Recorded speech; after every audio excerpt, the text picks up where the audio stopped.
This world of ours has some purpose, and if there is a purpose, there is a person. I have always felt life first as a story, and if there is a story, there is a storyteller. G.K. Chesterton.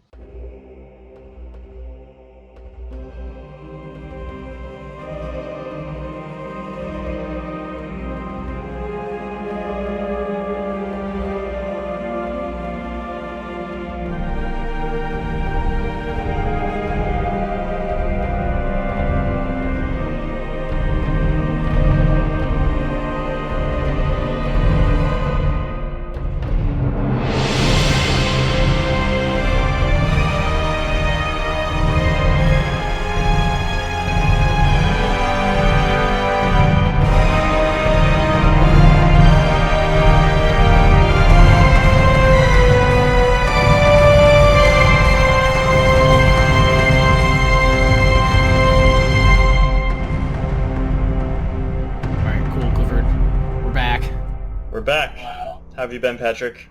Pretty good. How about you? Been good. Been good. Nice. Where are you at right now, too?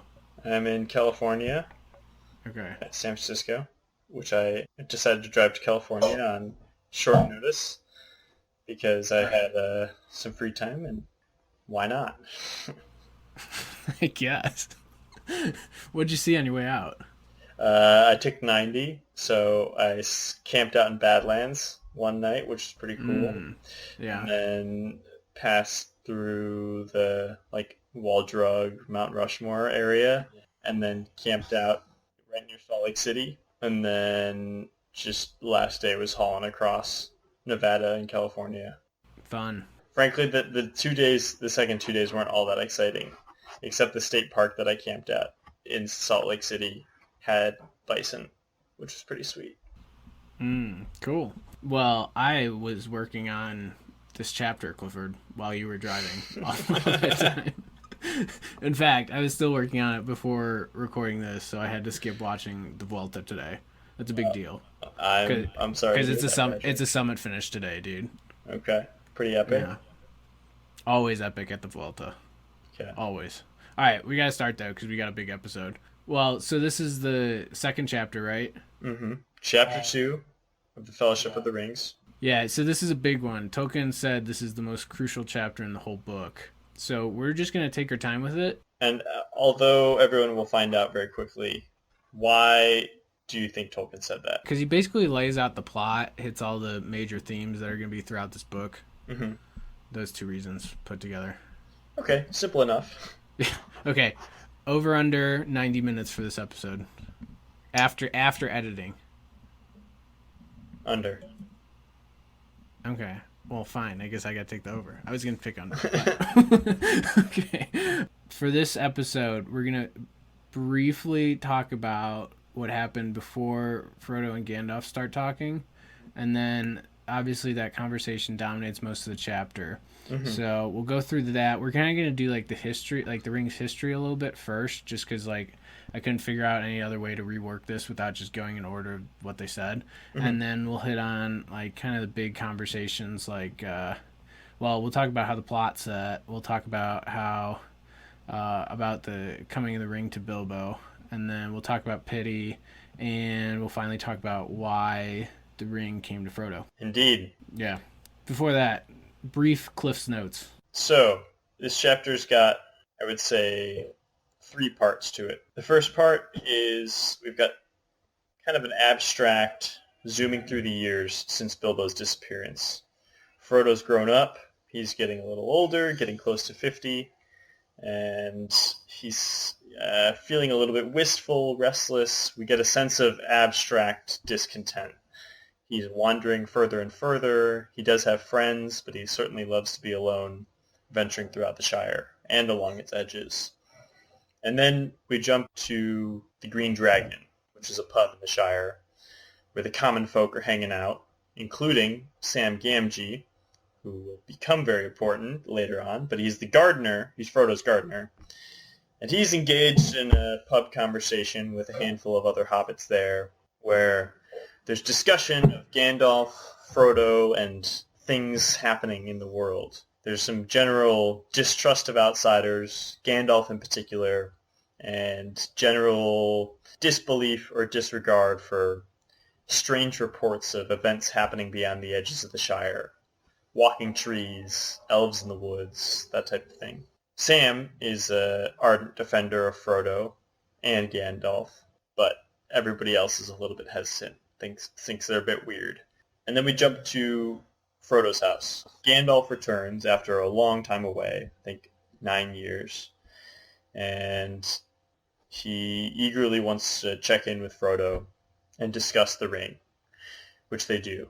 This is, I believe, a 2-day affair, and they dive into the background of the ring, what it means for Frodo, and what it means for the rest of the book.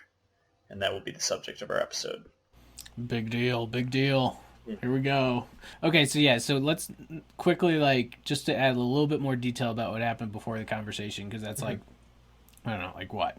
The first 2 pages of the chapter? Yeah, which is weird because it's a big window of time, and it occupies 17 years. Yeah, very short, a very short sequence in the book, whereas the following evening and morning occupy pages. Right.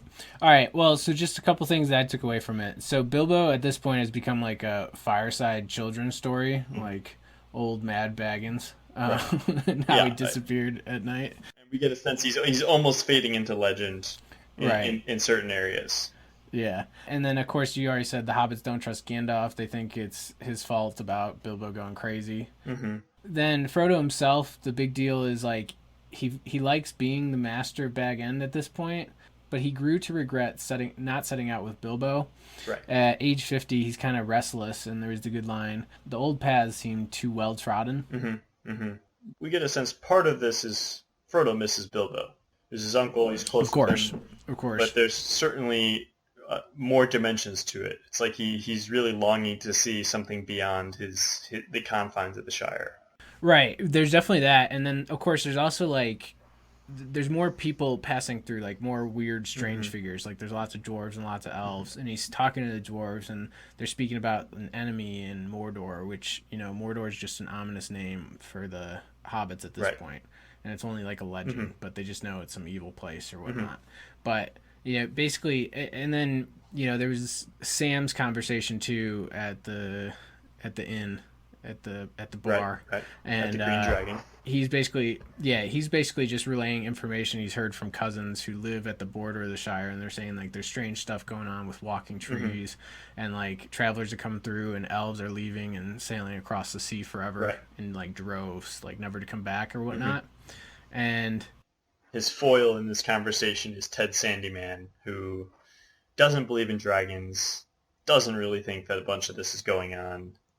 He's just dubious and suspicious and very content to stick to his ways. That's kind of the natural hobbit mentality, and humans too. It's we don't tend to get involved with anything until it's directly affecting us ourselves.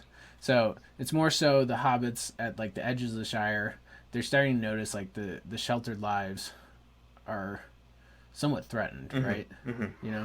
And Frodo's picking up on that too. He's kind of he's missing Bilbo, and he wants to see something else because he's kind of just bored of the Shire. But then he also kind of can tell there's change in the air, is what I feel. Right. This whole beginning section, both Bilbo, or rather Frodo, feeling restless, and then the Shire suspicions. Do you feel like Tolkien he's got a larger agenda here? He's trying to send a message. It's he's commenting on all these people who basically have their heads in the sand. Well, if he's commenting on it, then I would think this kind of actually sounds to me like the early 19-teens before World War I. Right. Because, Europe was heating up, but nobody actually thought it would really go to war until right before it did. It always seemed a long way off, and people were super comfortable, extremely comfortable before the start of it. But then... I don't know, it kind of came as a shock to everybody from what I've read. So I feel that might be going on if he wants personal experience or involved here. But then also it's this is just kind of, this is what makes a good story. A good story, this always kind of happens, right? Yeah, absolutely. But it certainly feels like you've got a sort of classic moral, if you just sort of keep to yourself, mind your own business, and don't think of these larger matters, it might come back and bite you sometimes. Yeah, I agree with that. Yeah, but well, okay, we'll come back to this. Because I think setup and the context that he's building here, although it's just a casual conversation and a series of references, I think is a very important background for what we get into later on. Yeah. All right. Let's jump into the conversation then. The big one about this ring.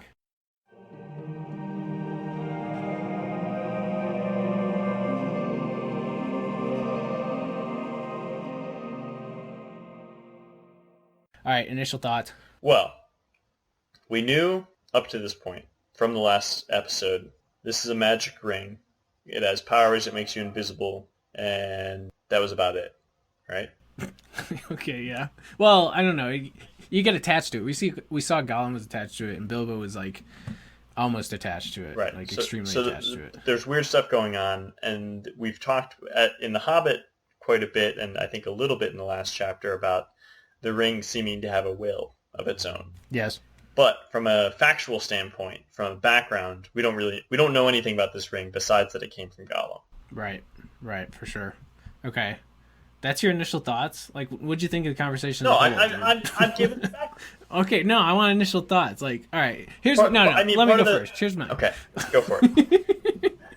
All right, so I thought Tolkien did a great job, like weaving in like the history, while still weighing it with like the iconic like lines that make this book like classic. But I thought Gandalf kind of went in an extremely weird way of presenting this news. Like it's the most ominous way possible. Obviously, that's for the reader's pleasure, right. But if I was Frodo, I'd be pissed. But I would also note, Frodo was asking extremely logical questions at every turn. Right. Well, yeah. So part of what I was getting at... So what'd you think? Part of what I was getting at is, although we know what this ring is going to turn into eventually, especially if you've read the story before, this is a super shocking moment. It's like an unbelievably epic turn of events where there was a magic ring, and then Gandalf has a suspicion, which he quickly confirms, although not all at once, that this is not only a magic ring, but one of the rings of power. And not only is it one of the rings of power, but it is the ring that controls all the other rings. So it's like the most powerful single object in this entire universe, right? And it's revealed in this casual conversation. So yeah, what struck me is like it's an amazing twist, and kind of like you say, Gandalf presents it in a very roundabout fashion. But nevertheless, certainly does make it pretty epic by the end of it.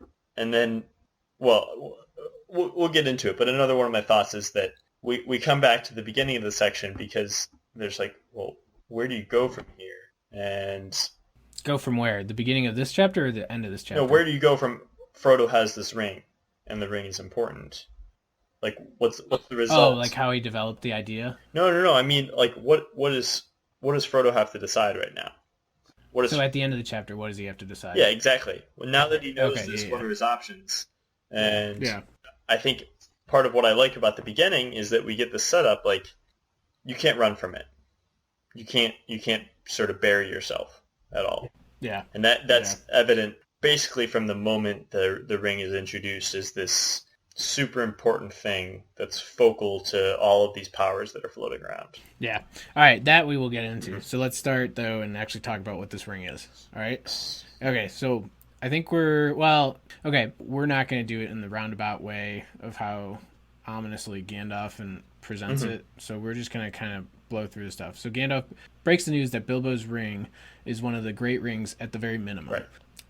Great rings, like we'll talk about those in a second, but then they do the final test of putting it into the fire, and then all of a sudden this elvish writing appears confirming that this is the one ring from basically it's from the poem that's at the beginning of the book.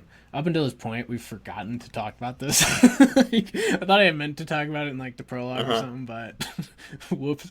So anyways, let's talk about it here. Clifford, do you want to read the poem?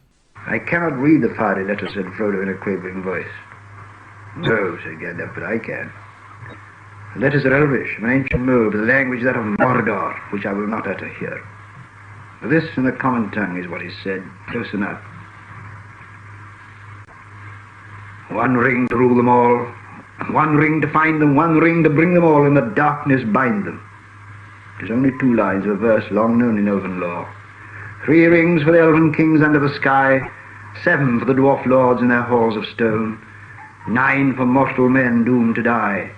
One for the Dark Lord on his dark throne in the land of Mordor where the shadows lie. One ring to rule them all, one ring to find them. One ring to bring them all, and in the darkness bind them in the land of Mordor where the shadows lie.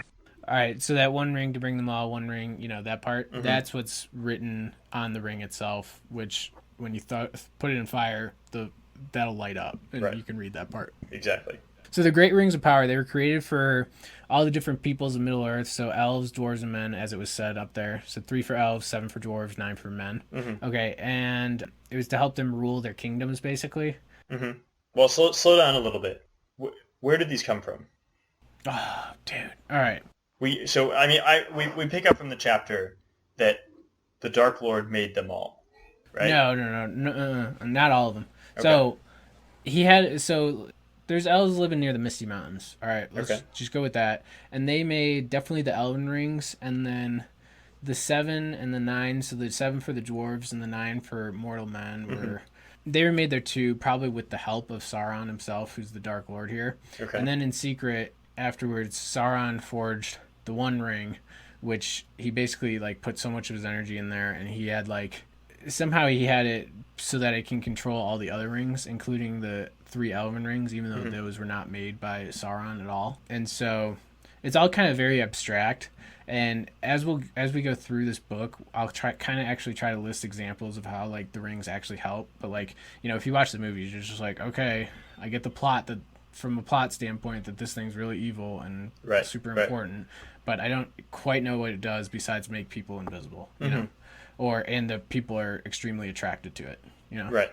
Yeah, I was going to say that from the setup that I've gotten, or that we've gotten so far, reading The Hobbit and Lord of the Rings up to here, elves certainly seem super important to the background and history of Middle-earth. They're the main players.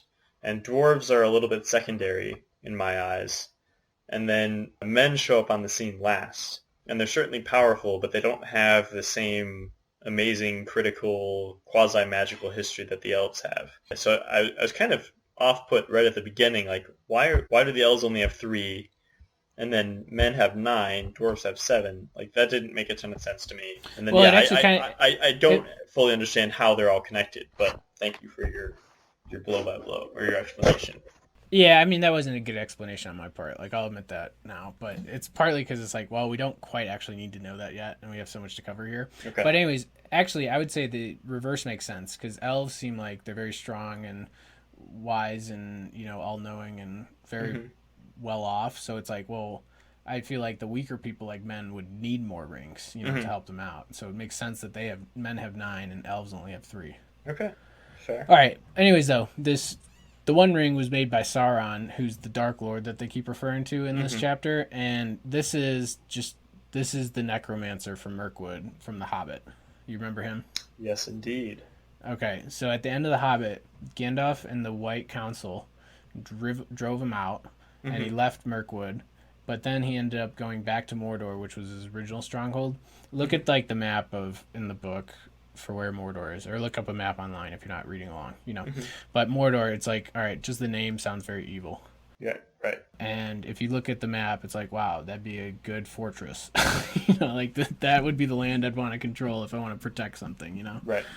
And so now at this point, he's already got an army. Gandalf's saying he's already got an army raised, and he only needs this ring to cover all the lands in the Second Darkness. Gandalf's giving details throughout this whole conversation. He's saying this guy's so evil that he doesn't even know what hobbits are, because they're just below his radar. He literally just doesn't even have the time of day to know what hobbits are, nor would he care.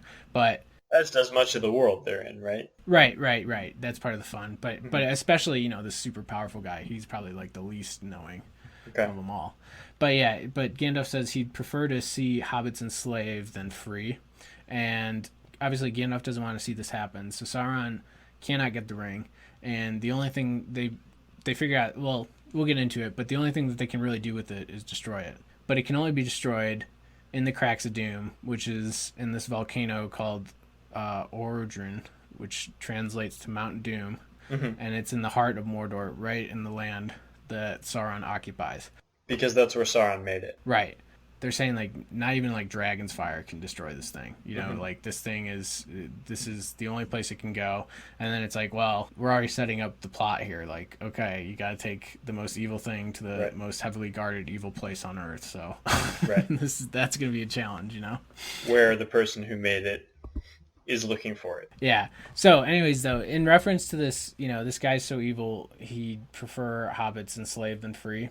So there's one of the books I was reading. This is a book I've come heavily to rely on, The Battle for Middle-earth by Fleming Rutledge. So Tolkien's understanding of the nature of evil and its workings upon the suspecting good person is subtle, unblinking, and profound. So he'd rather see hobbits enslaved than free without regard to like their utility. Like Sauron does not care. Like he just wants to see them. Sauron just wants to see them in bondage. Right. Doesn't matter if they'd be helpful or useful to his purposes. He'd just rather them be enslaved than not. Right. So at that point, Sauron's actually kind of a slave to himself because he's just driven to have more power. I was just as you were describing that, I was thinking to myself, is Sauron's evil just pure power? Like, is that the extent and like foundation of his evil? Well, describe what you mean by that more a little bit. Like all the bad things he does is simply just to take control of things and subjugate everyone and everything to his will, whatever it may be. But it's specifically like the subjugation of everything, of the entire world to himself, that is the driving force, the MO of his evil. At this point, yeah. Okay. Like I put it another way, he has no other goal, right? It's like he's not interested in like destruction for the sake of destruction or something. He's interested in destruction for the sake of his own power. Yeah, and at this point, like, Sauron's actually a slave to that desire. Like, that's ruling over him. Like, he can't have any other thoughts besides just wanting to be more powerful. So even though he's the slaveholder, he's also enslaved himself, basically, is what they're trying to get across. Okay. Yeah. All right. Again, you know that's the shame of this. Like, we could probably spend a good chunk of time on close to any of this, but we got to fly through it a little bit. So Understood. So basically, Gandalf just broke all this news to Frodo, and so Frodo's first thought, very logically, is, well, how the hell did I get it? You know, of course. and when you think about it, it's like, yeah, how did the most evil object of all time end up in the most peaceful, pleasant, quiet, unimportant place on Earth? You know, and then it's like, I mean, the average person can definitely like relate to this. Like, what would you do if it came like you've just found the most evil thing ever? Yeah. I mean, I don't know. Like, this is the makings of hero's journey stories that, you know, we covered in The Hobbit. This is exactly how you start it. And I'll once we run through the history of the ring, I'll comment on that.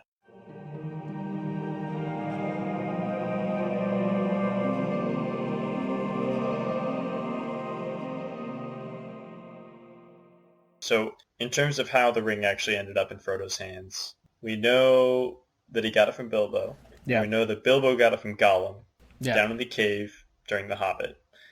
How did it get to Gollum? All right, yeah. So let's run through that. I assume that it wasn't with Gollum at the beginning. Correct. We know from how the ring was made that at some point it was with Sauron. Yeah. So as we said before, there's a handful of great rings out there. You know, elves have 3, dwarves have 7, men have 9.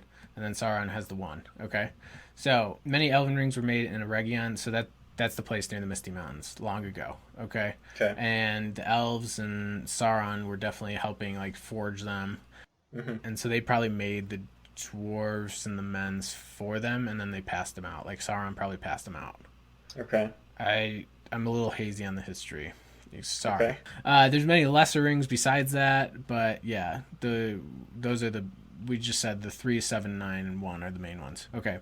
Right. So Gandalf says, why don't you read that? Gandalf says, "A mortal, Frodo, who keeps one of the rings, does not die, but he does not grow or obtain more life. He merely continues, until at last every minute is weariness.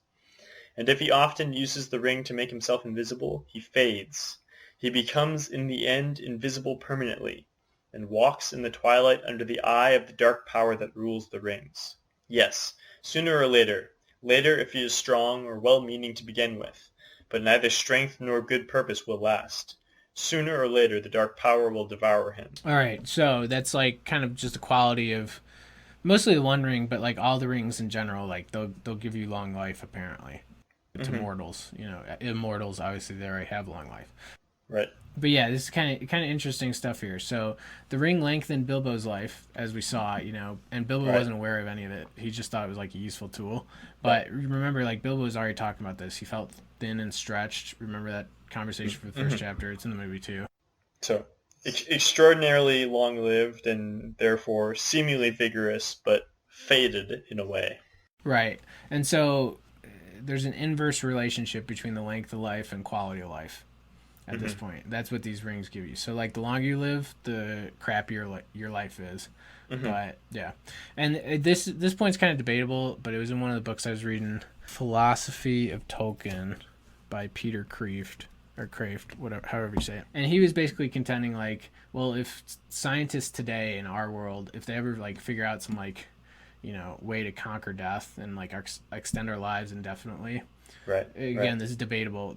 This situation would probably happen to us, too. Yeah, and I mean, it comes back to my feeling like that the evilness here is just like the thirst for power. You have the power to extend your life. That power is like inherently corrupting, and it slowly destroys you, even though it feels like it's... Power inherently corrupting, Clifford. That you're jumping the gun. We're gonna have to talk about that later. Well, I'm just saying that's what it. It's what I'm starting to feel from this this setup. All right, that's good. Nice. Okay, with the Master Ring, Sauron had been taking over Middle-earth, but then an alliance of men and elves, led by Gil-galad for the elves and Elendil for the men, pushed them all the way back to Mordor. Elves and men were pretty strong back in the day because they could, you know, actually fight them, and they had them penned in Mordor. Okay.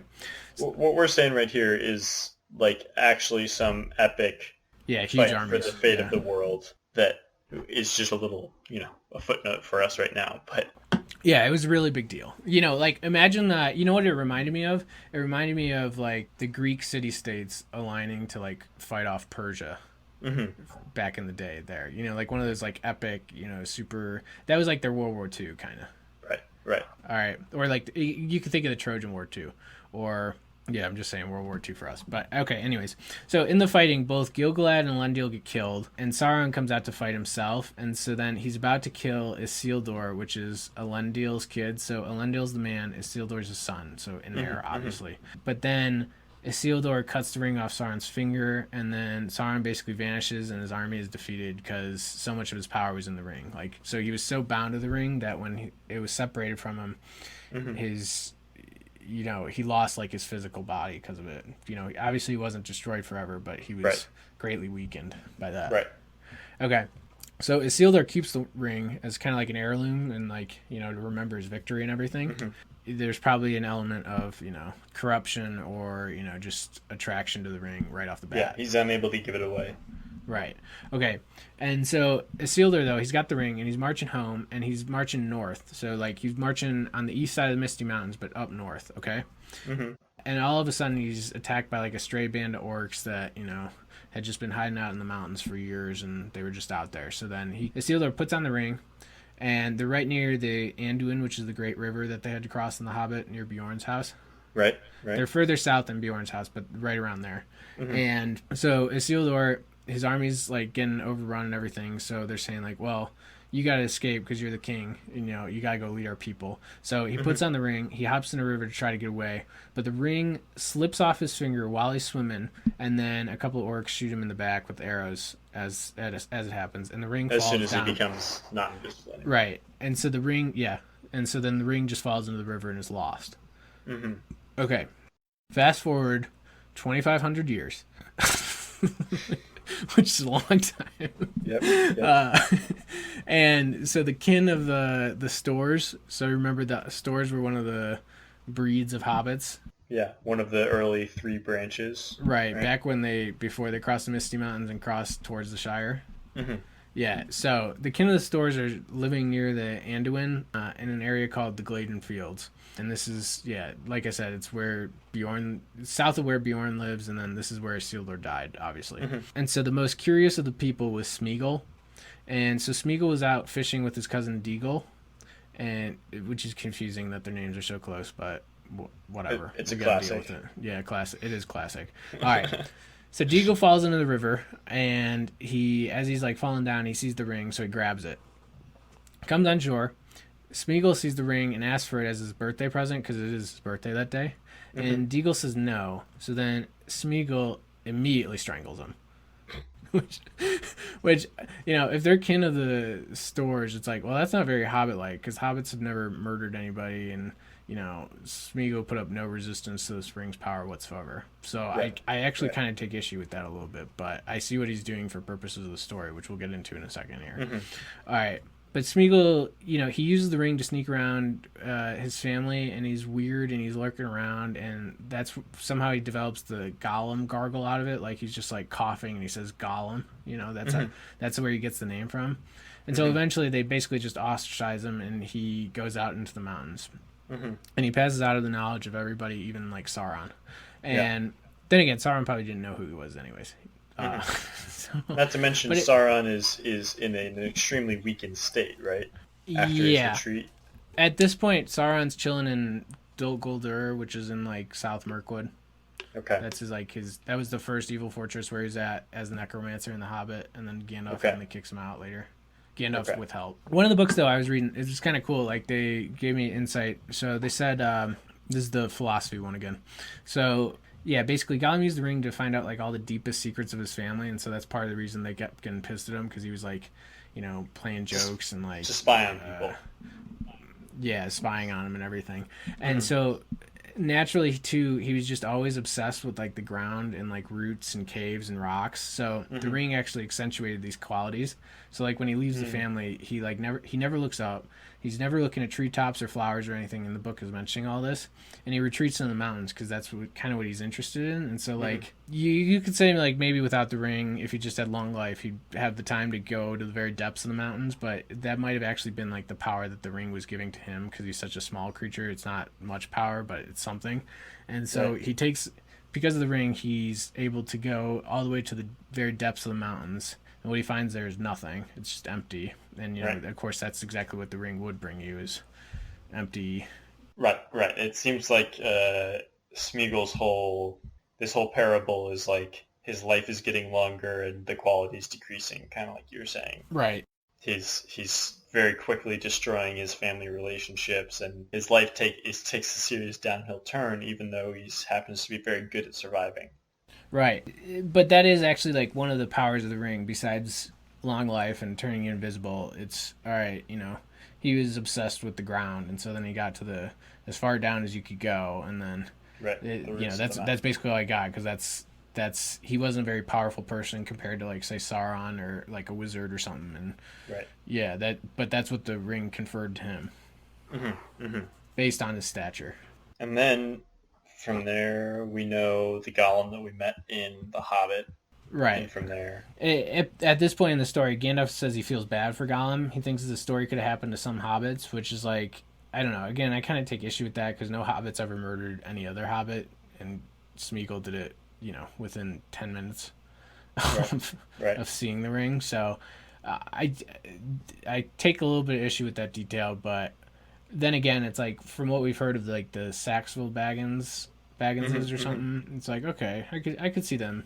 I could see them caving like that, just superficial after material worldly things like this. Right.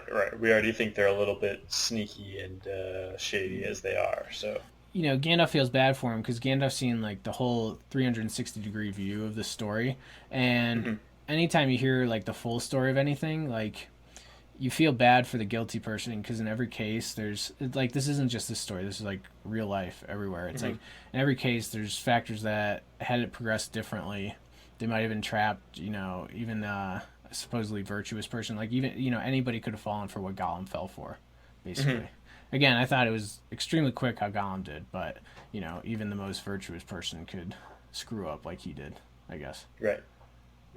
But Frodo's view, meanwhile, is he's just disgusted with it, and he's revolted to think that Gollum was some sort of hobbit, and possibly even related to him. Which that's also typical human nature. When you always try to dehumanize someone you wish to separate yourself from, basically. Right, You know, exactly. we see that all the time. Mm-hmm. And so it's a step forward when Gandalf makes, and maybe even Frodo recognize and acknowledge that Gollum was some sort of normal human being before all this started. Right. Because that's a serious blow to anyone's sense of self. But yeah, for Frodo, if he sees Gollum rather, as something akin to himself, and that the ring could have turned Bilbo or himself into some groveling creature, it's pretty scary. Yeah, but yeah, we got to keep moving on. Okay. All right. So, notable from Bilbo's meeting with Gollum was that he was not wholly consumed by the ring. He still had memories of when he was younger and normal. Remembering like the Right. riddle game, he was remembering like outside stuff, like Right. I don't know. Go back to the riddles and remember. I don't quite have an example off the top of my head. I just Yeah. remember Yeah. that. He had memory of both the shared like oral traditions of the Right. hobbits, Yeah. like they kind of the same riddles that they were raised on. Yeah. And he remembered trees and streams and hills and that type of thing. His Right. whole world wasn't this cave that he had lived in for a long time. But then it was interesting because the fact that he has these memories just enrages the evil part of him too, because he's kind of like a split personality a little bit, you know, if we remember that. Right. And so the evil part of him like hates that this other part is still around, and so there's very little hope that Gollum can be cured from that. But they make a point to saying like not no hope. And he didn't actually, you know, one of the qualities they said too was if you use the ring, you're going to fade away and like just become, you know, like a spirit almost. But he didn't fade because he wasn't wearing the ring that often. That's the deal. Like that's how because he went 500 years with this ring, and that's, you know, it basically kind of just torments his mind at all times anyways because he was always thinking about it, but he didn't actually wear it too often. He just had it around and he was like looking at it and you know, gushing over it basically. Right. But yeah, because the ring obsessed his mind so much, he began to hate everything and most of all the ring itself. And yeah, he hated and loved the ring. He had no will left in the matter to get rid of it. So that's kind of interesting. We gotta stop and talk about that. Go ahead. I'll jump in after you. Yeah. So so what we're kind of seeing is we remember from The Hobbit there's all sorts of people with like dragon sickness or whatever. You know, Thorin had it, you know, for like dragon's gold or whatnot. Smaug had it himself, and then Bilbo had it to a little extent. Basically, everybody did. Bard, all of them. But so this thing with the ring, this is the most severe case ever of all time that Gollum has here. And it's complete like unwanted addiction, and he just gave up long ago to even try to resist it. You know, he's just right. Is it the same thing as the dragon sickness? Just more intense, or of a kind? Yeah, if it's not quite the same thing, then it's just even worse. Okay. You know, it's something beyond it. Right. In a worse way. Let's see. I got a couple more notes here, but I don't know if I want to actually say them. And I'm going to decide executive decision to skip the rest of the notes on that section, and we're just going to keep going.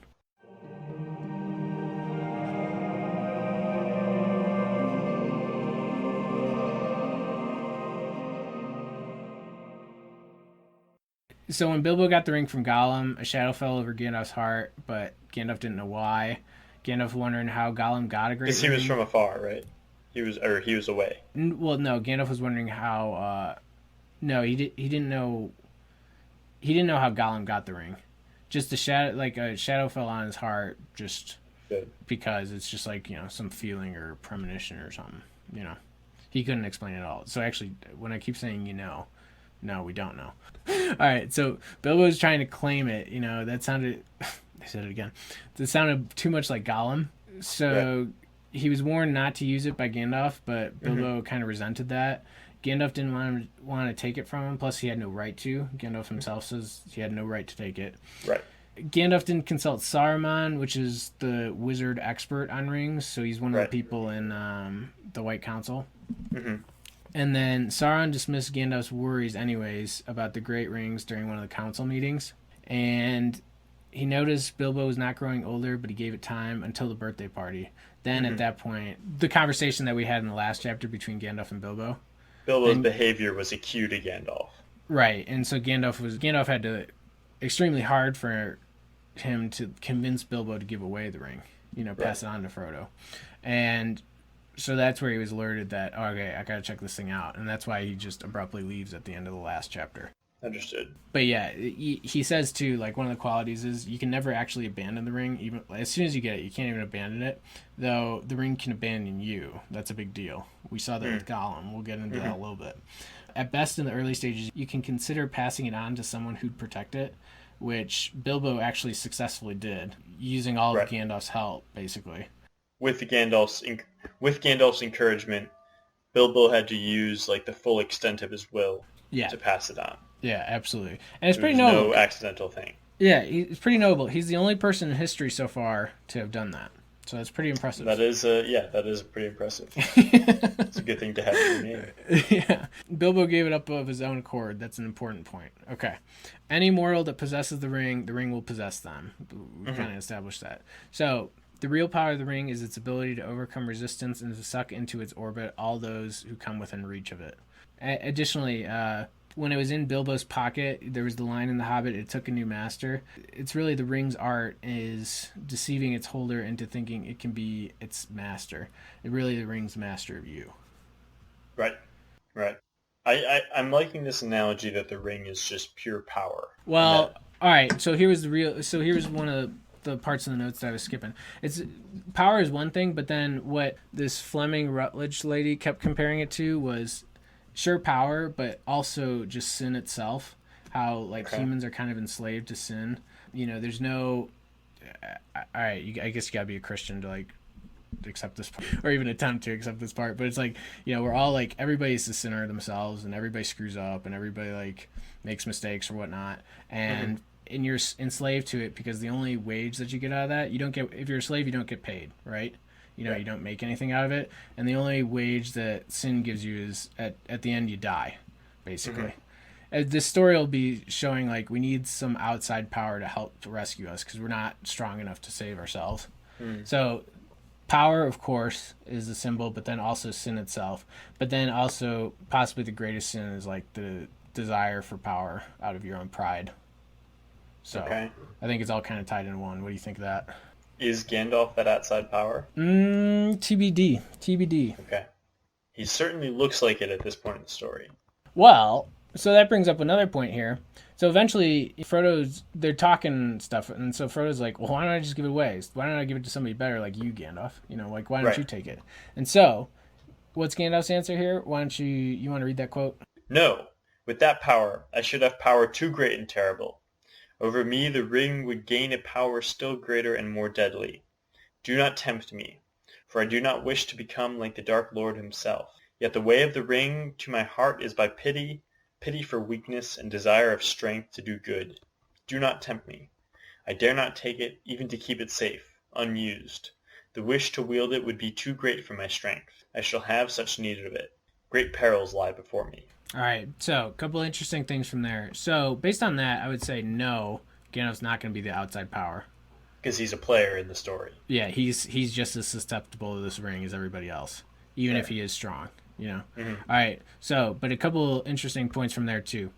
So goodwill, well-meaning people, that's not enough to defeat this enemy. Also notable, I think this directly clashes with a lot of what you hear from like the culture today, where it's just like be a good person, whatever that means to you. Kind of, this is like you need some sort of objectivity here, and if you use the ring, that means like it's always going to turn out bad, basically. Like, whatever ends you're trying to achieve will never be justified using the ring here. Yeah, I mean, to your point, it comes back. This is an epic good versus evil thing. It's not a situation where you can succeed by staying in your lane, nor is it a situation where individual agendas, no matter how good they might be, amount to resisting the forces that are at play here. Yeah, but basically, like, even if you think you're like being the best person you can be, and you're using the ring, then it's just going to turn out bad, and that's right. Also notable, they're basically Tolkien's basically saying here, no matter who you are, if you're using this ring, eventually your free will is going to get overridden, and in the end, like no one, not even Gandalf, could resist the ring's power. Right. Which is interesting here. Absolutely. To reject free will. Right. I mean, it raises a lot of questions for me. It's like, is the ring is destroying your free will? It's tempting you with power. Is the I don't know. I don't know if I don't have a totally cohesive analysis for that yet. But... Yeah, well, we'll come back to that later in this episode, so we'll address it then. Okay.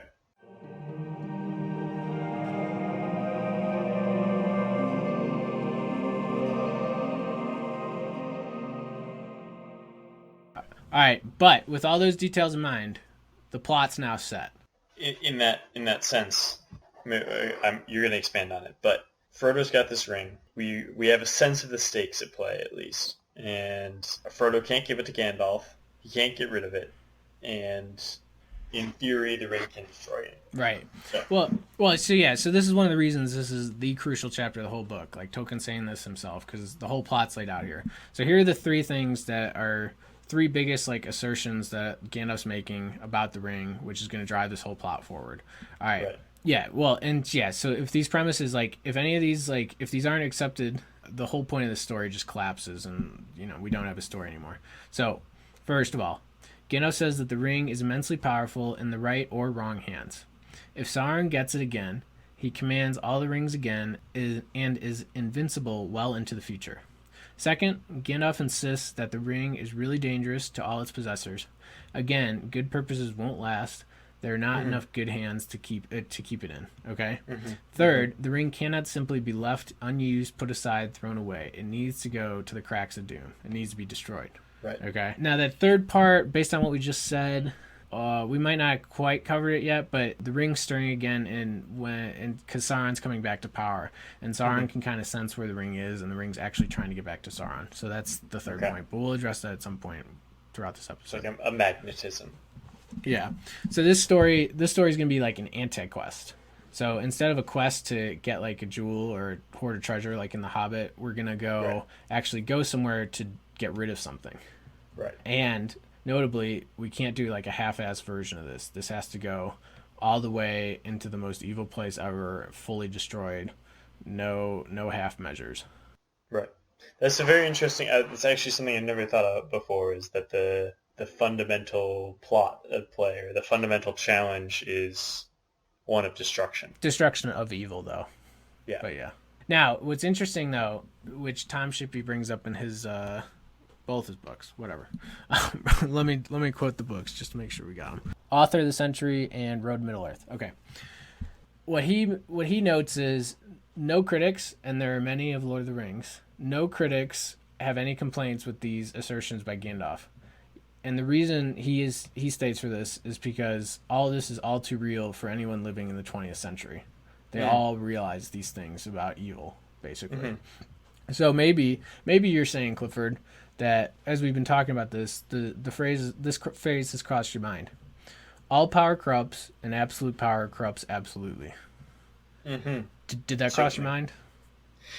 Yeah, that specific phrase actually did not cross my mind, but that is certainly the idea that I was working with. Okay, interesting.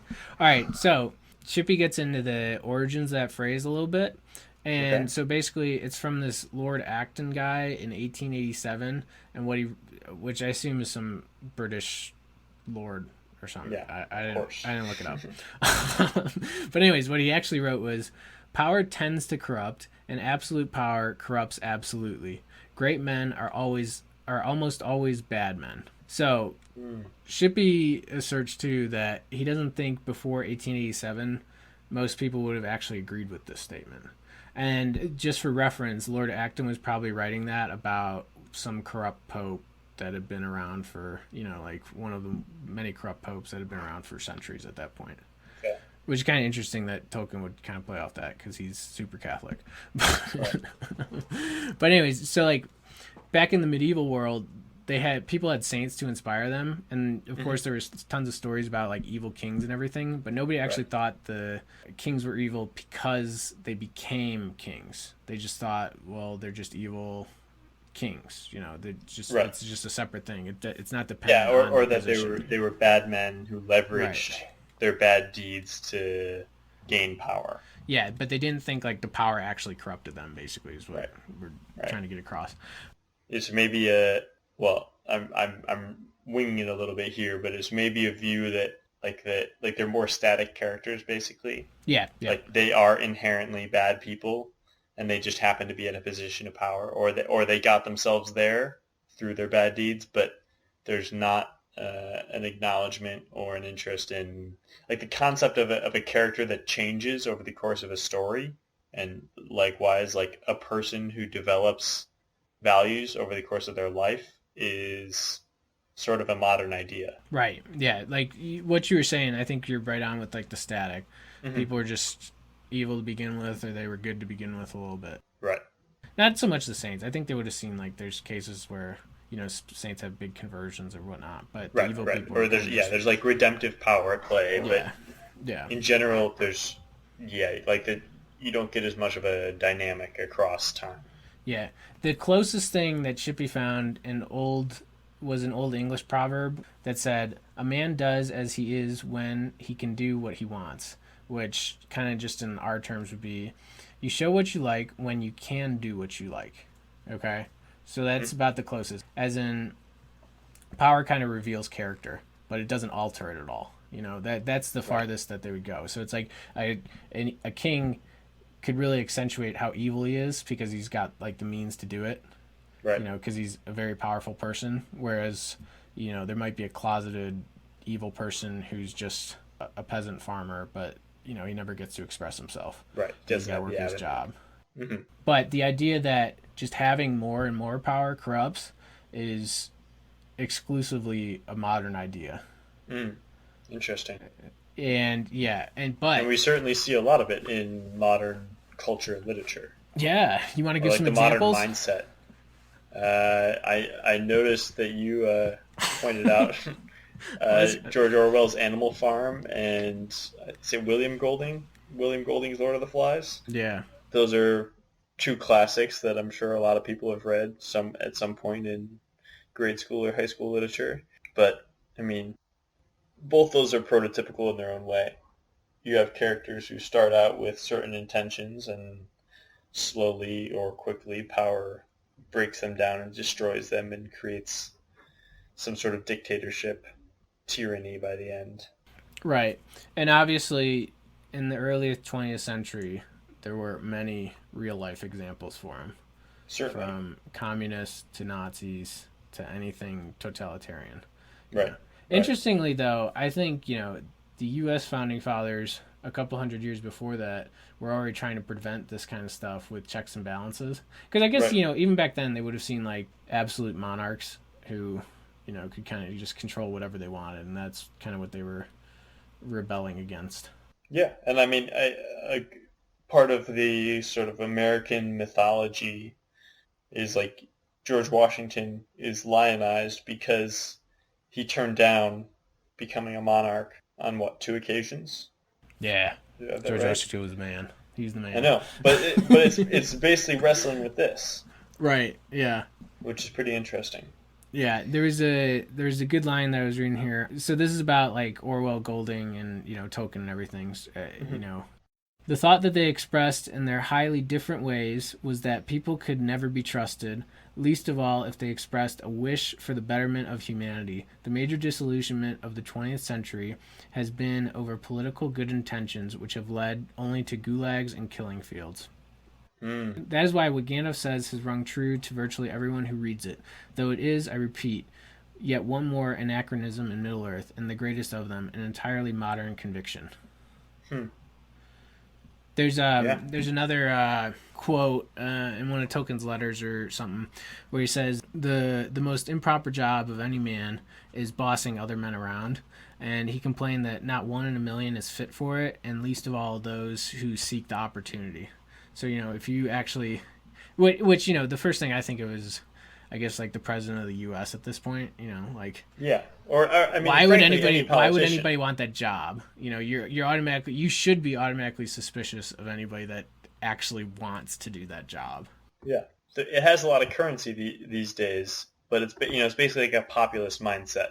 Politicians are people who have to spend a huge portion of their lives saying, "I'm the best. Vote for me. Give me money. I'm the best."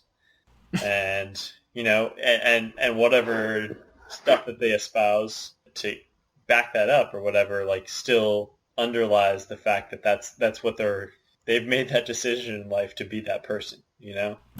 which is certainly a cynical view, and like I don't know that it's totally, yeah, like you read into it what you want, but it's sort of like the populist anti-power view. Yeah, I was gonna see if we should take some time to do some examples or exceptions of the rule, but I think we should just keep moving because we're not doing well on time. Okay.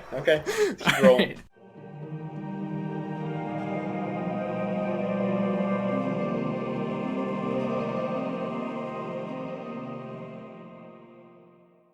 All right, so anyways, now we come to like the real meat of the chapter. This is, probably why most people love Lord of the Rings, unless they're just super dorky and they only love it because of the fake history. But but anyways, so we got to talk about the significance of the ring coming to Bilbo. So, as we said, the ring abandoned Gollum, for Bilbo. Right. And so Frodo asked fell off his finger or out of his pocket or whatever onto the floor of the little passageway that Bilbo found himself crawling across. Right. And so then Frodo asked the logical question, like, well, why would the ring try to go to Bilbo? Like, why not an orc? Because if it went to an orc, it could probably make its way, if it went to an evil creature, it could probably easily make its way to the evil Sauron, right? Much more easily. Yeah. And so Gandalf notes, he's like, well, yeah, this is the strangest event so far.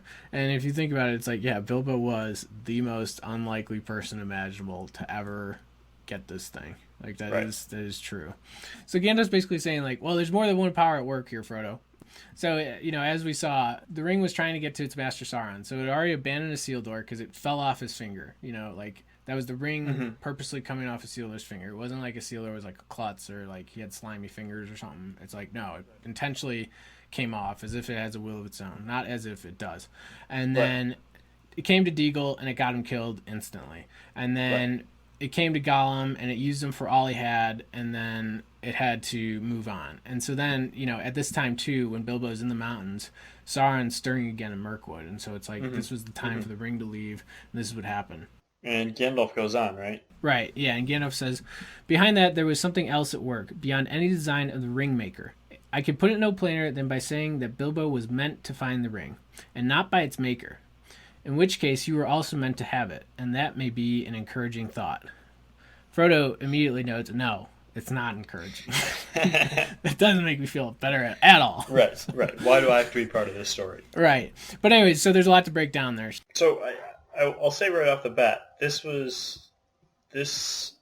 little quote in particular was like one of the most intriguing and unexplained segments of the chapter for me. Like I from having read the books before and knowing some of the background, I feel like I get most of the references. But Gandalf talking about this, there being more than one power at work, is very vague and, kind of mysterious. But I don't really know what that other power is, if we can specify it. Well, yeah, because we already saw it in The Hobbit. So, but yeah, what you're coming on to, it's kind of interesting because Tolkien's purposely dancing around actually naming what this something could be. But, when he says something, he's saying something with a capital S. As in, and, what it really goes back to is going to be the luck in The Hobbit, which at the end we kind of realize is like providence or... Yeah. Right, yeah. So a higher power's providence, like guiding the whole story. Mm-hmm. So yeah, so the first thing I think to note here too is all of the stuff that they're talking about, that happened to Bilbo, they're saying it in a passive voice. As in like a sudden understanding, a pity mixed with horror, welled up in Bilbo's heart. Not saying instead of something like, Bilbo suddenly understood. He's like, he's not the, he's not the noun, what is it? Object? I don't know the proper terminology. He's not like the actor in the sentence. Right. He's just not like the actor. He's the receiver of the action. Right. Yeah. So like Bilbo was meant to have something. It's not like, all right, you get what I'm saying. Yeah. He's the recipient, not the Right. Yeah. One doing the action. But what you're kind of saying too, like all the critics seem fine as like based on the story, all the critics seem fine hearing like, okay, the ring has all this power and it's like abandoning people and trying to get back to its maker and everything. They can get away with that, but then they seem to just not understand the higher power whatsoever either. And like we were saying, this is the same power that guided Bilbo by luck through the Hobbit. And for Tolkien and Christians, this is like the higher power that guides like our own lives too. So that's kind of where Gandalf's getting at with this encouraging thought part too, is because Right. it's a higher power that has plans for the ring beyond the ring maker's own designs. And then, yeah, that's God's providence, as we were saying at the end of the Hobbit and talking about right now. Mm-hmm. So what God's doing here is he's taking the bad, the bad, which is the ring maker's designs for the ring to get it back himself or whatnot, so that he can have all this absolute power. So he's taking all the bad stuff in the world and he's using it and turning it to the good purposes or the best purposes possible. Right. Absolutely. I mean, Yeah. you come back to like, why did Frodo end up with it?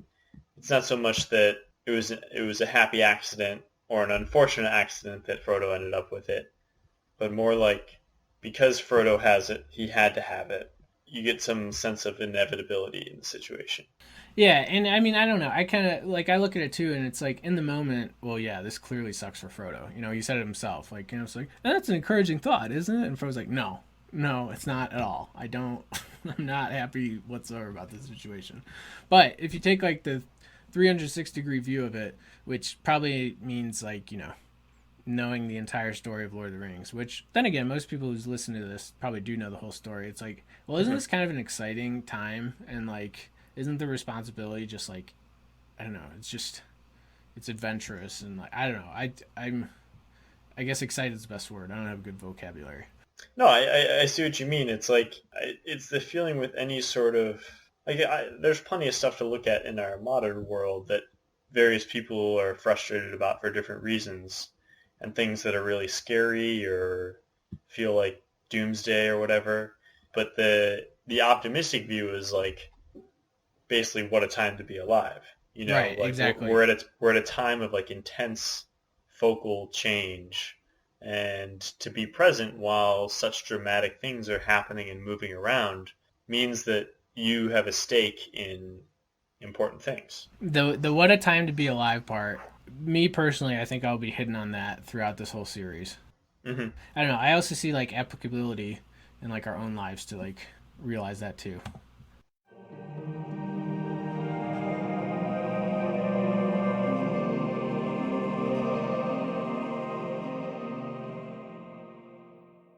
All right, next topic, Clifford. We got to go on to pity. So that's the next big thing that. Well, actually, I don't know the order anymore, but it's the next big thing in our notes.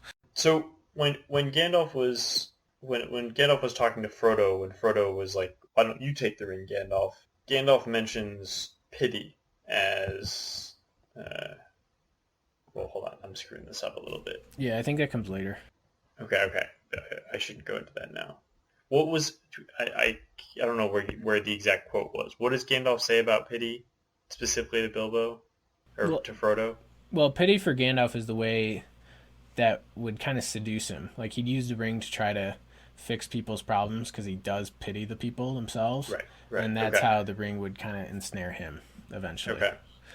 But anyways, they were talking about pity. And that version of pity isn't really what we think of. Like we're more thinking what pity, like what they talk about in this section of the conversation, because Gandalf basically Gandalf tells Frodo he found and talked to Gollum to piece together Gollum's part of the story. So he's sifting through Gollum's lies as he's interrogating him and everything, and. Right. So, but eventually he has to get all the information out of him. So it's like this was like sounded like a real huge interrogation because the truth is so important to come out. And so Gollum came out of the Misty. So Gandalf basically figured out Gollum came out of the Misty Mountains, went to Dale, which Dale we remember is the town right below the Lonely Mountain. Right. So he made it all the way there trying to track down Bilbo. Then he starts heading for the Shire after that because he found out Bilbo's probably back in the Shire.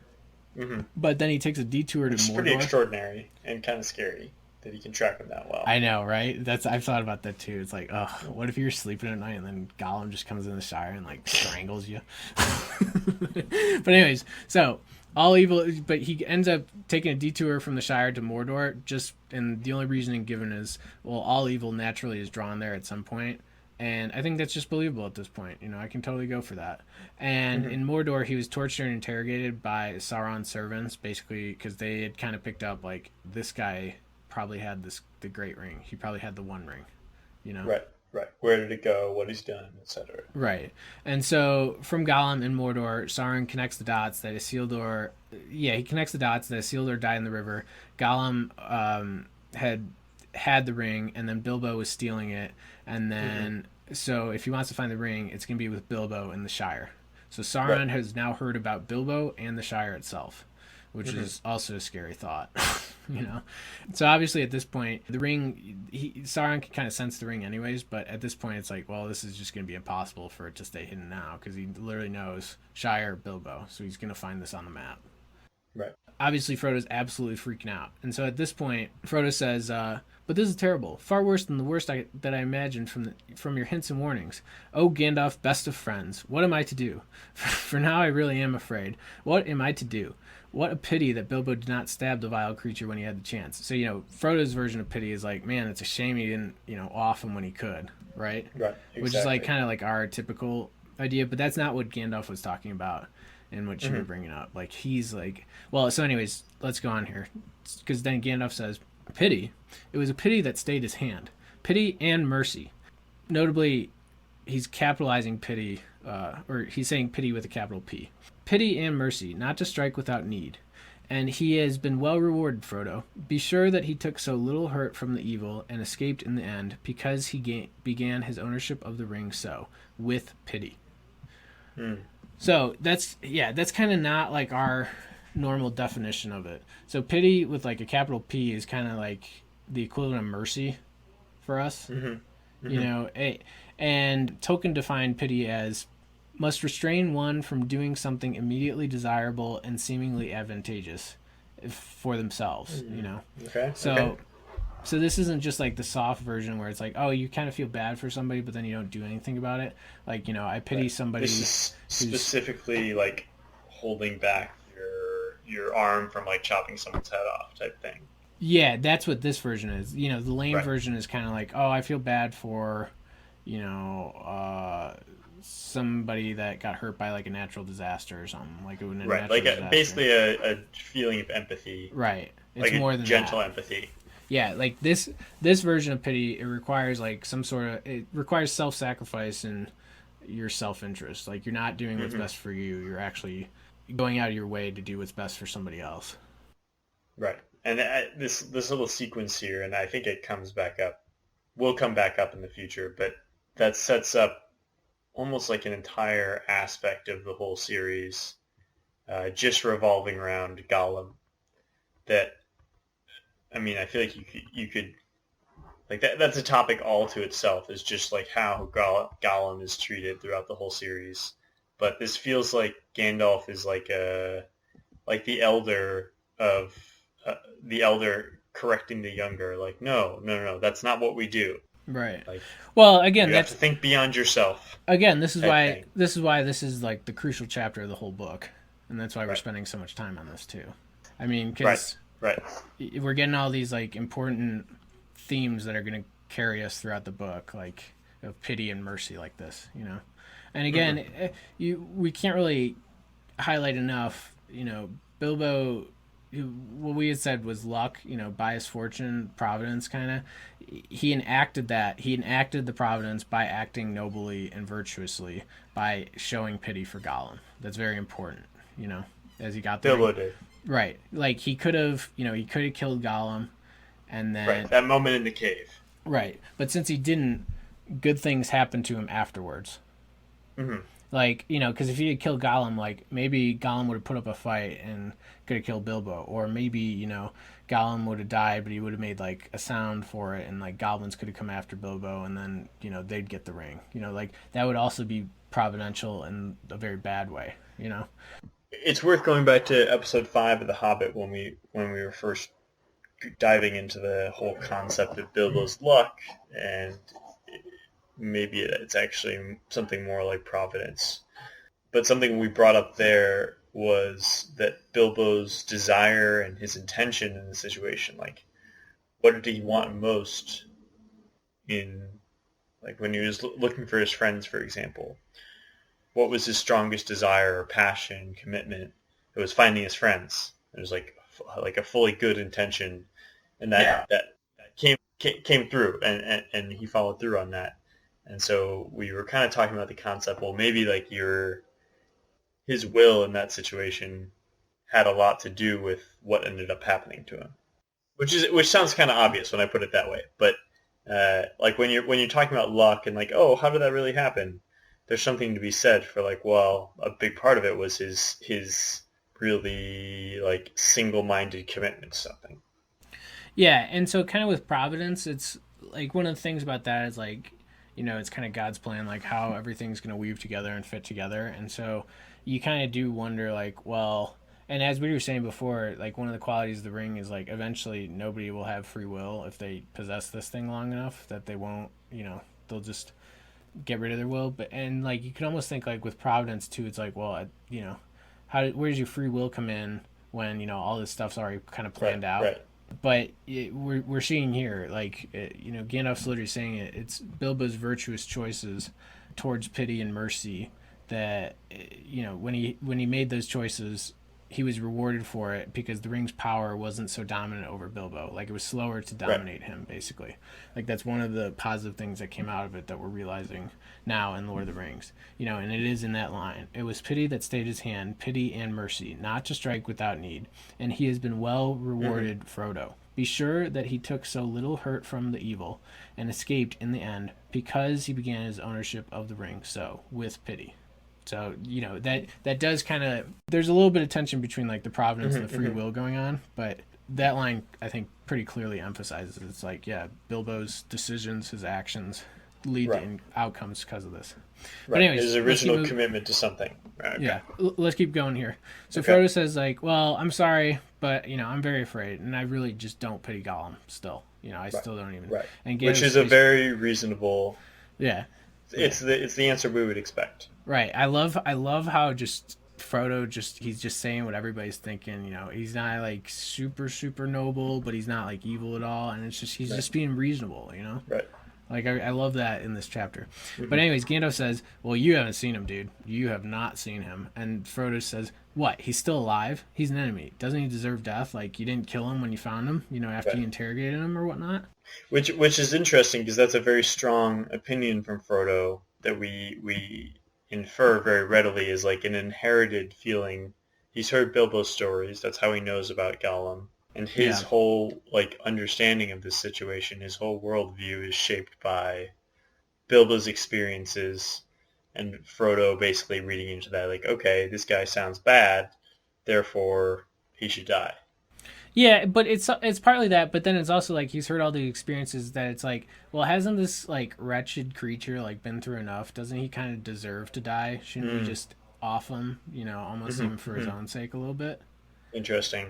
Which then, of course, leads to Gandalf's big line here. Deserves it? I dare say he does. Many that live deserve death, and many that die deserve life. Can you give it to them? Then do not be too eager to deal out death and judgment, for even the very wise cannot see all ends. I have not much hope that Gollum can be cured before he dies, but there is a chance of it, and he is bound up with the fate of the ring. My heart tells me that he has some part to play yet, for good or ill, before the end, and when that comes, the pity of Bilbo may rule the fate of many. Yours not least. In any case, we did not kill him. He is very old and very wretched. So, epic foreshadowing there. Yes. Epic foreshadowing. So in addition to... Gandalf is not leaving the story. Gollum is not leaving the story. Yeah, Gandalf at this point is prophetically realizes Bilbo's decision to have pity on Gollum will still continue to have providential consequences into the future beyond what's already transpired. But then also like the line itself, like what I was just saying, like, Frodo, it's like maybe he's saying, what, you didn't kill him out of like, disgust? But he might also be saying, well, what, you didn't kill him because, I mean, shouldn't this thing just end? Shouldn't we just be done with this guy? Like almost out of, it's not really pity, but, out of just, hasn't he had enough life? At that point, he's kind of saying that. And that kind of highlights the tendency of human beings to judge and condemn others can be dangerously wrong-headed. So, like Frodo's not seeing the whole story. Frodo is, extremely scared right now. He's freaking out because of what he now owns, and he knows that like the most evil guy in the world is trying to find the most evil object that he has. So Right. again, Frodo's being very logical in all these things, but he's not seeing the whole picture, whereas Gandalf is. And so Gandalf's like, well, who are we to say basically deal out death sentences at this point? Right. Which is, I don't know, interesting that you set aside the time to work that in there. Yeah, absolutely, because it's like a pretty powerful line or sequence of lines that extends well beyond the immediate relevancy to the story right here. Yeah, Gandalf's also he is gently suggesting by indirection that Frodo not be so quickly to judge Gollum, that indeed he might reflect upon the possibility that under certain conditions he himself might have met the same fate. Yeah, he's additionally saying like, well, what if all this had happened to you? Like this could have easily happened to you, and this is Be careful what you wish for, sort of. right, or like yeah, or like we're all kind of the sinners again. Like anybody could have gotten corrupted like Gollum did. Again, I might contend that Gollum got corrupted like just way too quickly to be believable. Right. But perhaps eventually that would happen to everybody if they encountered the ring for a long period of time. Right.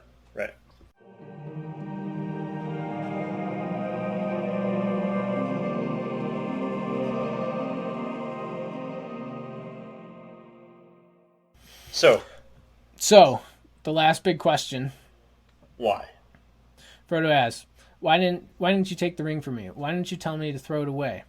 And Gandalf, Gandalf basically says like, well, you can't just throw these kinds of things away. Like if they end up in evil hands, that's gonna be bad. I did feel bad about leaving you with the most dangerous thing ever, Frodo, but there's not been a day in 9 years where the Shire has not been well guarded.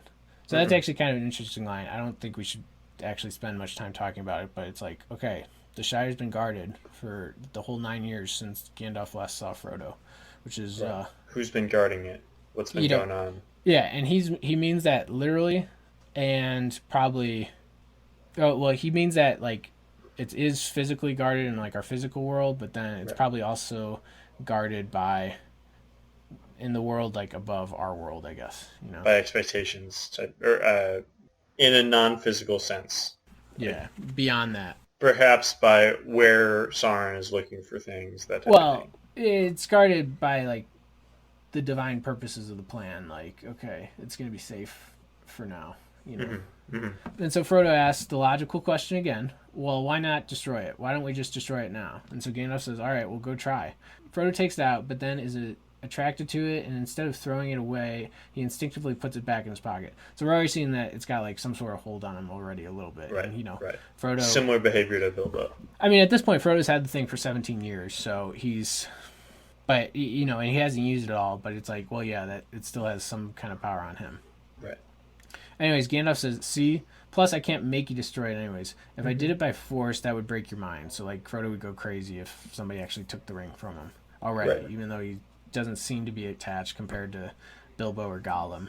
Anyways, it cannot be destroyed by anything in the Shire. Even Agalon the Black's fire could not have destroyed the One Ring. So Agalon the Black is a dragon that's in the Silmarillion, and he's ginormous. Just imagine, like, the biggest dragon ever, and it's like the size of the biggest skyscraper in the world. Like that's how big this. How big relative to Smaug that we met in The Hobbit? 100 times the size. Impressive. Yeah, I don't even think I'm exaggerating on that. Like, yeah, it is. Like that was like the last ditch effort of Morgoth in the Silmarillion. Like he's like, all right, we're sending out this guy. Like if this guy can't defeat him, I'm screwed. And then he did get defeated, but I think we'll talk about that at some point. Anyways, though, we gotta keep moving on. All right, only in the cracks of doom can it be unmade in the heart of Mordor. So we'd already kind of laid that out in the plot. So it's like, all right, the only thing that can destroy it is the same fire that created it. So Frodo says, well, I want to destroy it, or I want it to be destroyed. I'm not built and brave enough to go bring it to Mordor. Why did it come to me? Why was I chosen? And then Gandalf says, the really great line. You want to read that one? Such questions cannot be answered. You may be sure that it was not for any merit that others do not possess, not for power or wisdom at any rate, But you have been chosen, and you must therefore use such strength and heart and wits as you have. And then Frodo goes on to say, "I have little strength, heart, or wits. You're wise and powerful. Why don't you take it?" And then he tries to pass it off to Gandalf. Well, Right. yeah. And, And so after that, we've Frodo read tries that to pass quote it off to already. Gandalf. We already read that line, so Mm-hmm. yeah. That's where Gandalf rejects it and says, "This would make me too powerful. Right. It would tempt me." Yeah. And the way to his heart is pity, because he would actually Right. want to actively, basically mercy, like actively make people's. He's wise enough to see that he would say, well, if I have this power, shouldn't I do good things with it? Yeah. Isn't it a shame for me to keep this thing locked in a box? But anyways, back to Gandalf's line there, though.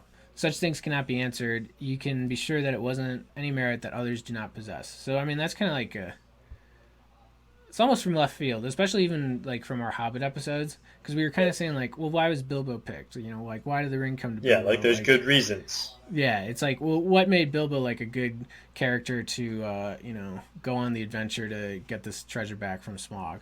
And so now Frodo's actually asking himself like, well, why do I have this thing? Like, why am I chosen to do anything with it?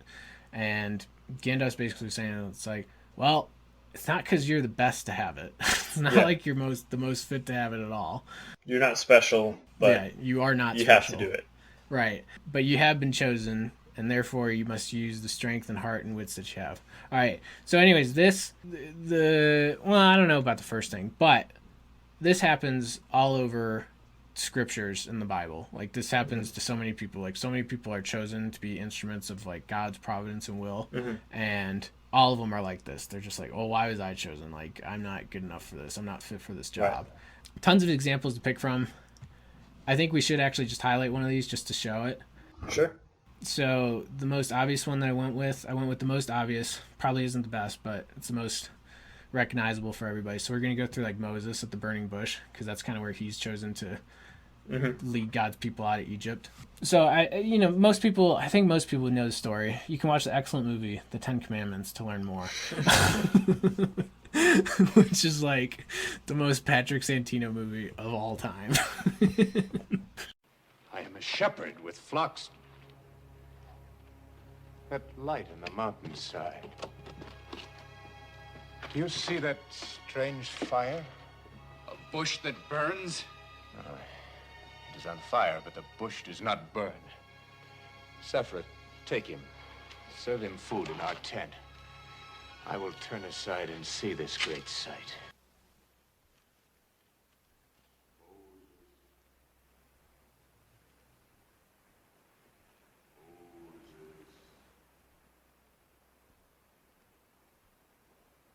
I am here. Put off thy shoes from off thy feet, for the place whereon thou standest is holy ground. So Moses is out in the desert. He's already he was a prince of Egypt. He's exiled, and now he's just a shepherd. And he sees this burning bush, but the bush it's on fire, but like the fire's not actually consuming anything. Like that's what makes it like really crazy to look at. So he's like, I'm gonna go take a gander at that. I want a closer inspection. And so he comes to it, and then it's God speaking from the burning bush, and he tells Moses like, all right, you're on holy ground. Like, listen up. I am the God of thy father, the God of Abraham, the God of Isaac, and the God of Jacob. Lord, why do you not hear the cries of their children in the bondage of Egypt? I have surely seen the affliction of my people which are in Egypt, and I have heard their cry by reason of their taskmasters, for I know their sorrows. Therefore I will send thee, Moses, unto Pharaoh, that thou mayest bring my people out of Egypt. Who am I, Lord, that you should send me? How can I lead this people out of bondage? What words can I speak that they will heed? I will teach thee what thou wilt say. basically God, so here's the conversation for our relevant purposes. So God basically says, I have heard the cry of my people in Egypt. I'm going to deliver them. I will send you to Pharaoh, and you will bring the people forth. Moses is just like, who am I that I should go? Like, why are you picking me? Like, what do I bring to the table? And God says, I will be with thee. So I'll be, obviously, all right, thee is you. I will be with you. And God tells him how he's going to bring them out. And Moses responds, his first response is like, well, they won't believe me, and nor hear my voice or anything. And so Moses, that's basically the equivalent of like, well, I'm not up to the task. I can't do this. This is too big for me, right? God has Moses perform some miracles to show his power and eventually to show the people. So God's just telling Moses, like, hey, put your staff on the ground. And he makes it a snake. And then, Moses grabs it and stops being a snake. He goes back to being just a staff, like a piece of wood. And so he's doing all these miracles, like showing, like, here's my power.